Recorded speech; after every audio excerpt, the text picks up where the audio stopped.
Good afternoon. This is meteorologist Todd Shea with the La Crosse National Weather Service with an update on our winter storm that is impacting parts of central Minnesota and northern Wisconsin. At midday on Monday, you can see in the green colors here a lot of the heavier snow and accumulating snow continuing across a corridor in central Minnesota and into the northern half of Wisconsin. There have been some 10 to 13 inch snow amounts in parts of central Minnesota, and as much as 7 inches or more in Rice Lake, Wisconsin, and parts of the northwest parts of the Badger State. Further to the south, not a lot of activity as of yet, but there is a little more widespread light snow expected to develop tonight as colder air begins to move into the area. At midday, there are still winter storm warnings extending across this corridor from the UP of Michigan, the northern half of Wisconsin, and back to the west. A little closer to home, you can see where we've scaled back the warnings just to kind of in our northern areas, and there is a corridor of advisories to the south of that.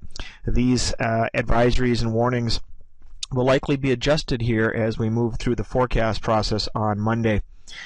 So once again, the total snows are expected to be highest in a corridor from the northern metro area of the Twin Cities, St. Cloud, Minnesota, across into Wisconsin near Chippewa Falls and north of Wausau, Wisconsin, with lighter amounts to the south of there, and hardly anything from Interstate 90 southward until tonight and tomorrow, when again colder air coming through will produce a little bit of light precipitation and perhaps a little bit of light snow as we work into daybreak Tuesday, on the order of anywhere from a trace to as much as 2 inches.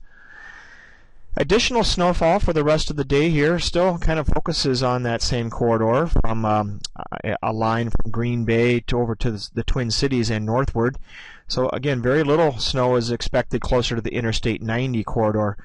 Most of the dangerous weather conditions and biggest impact will remain over northern Wisconsin and parts of central Minnesota.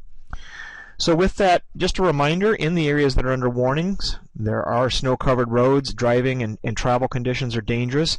A lot of the snow will linger into Tuesday, and on the backside of the storm system, as it moves off to the east, northwest winds will be on the increase, and in those areas where there has been some heavy snow, there will be some blowing and drifting.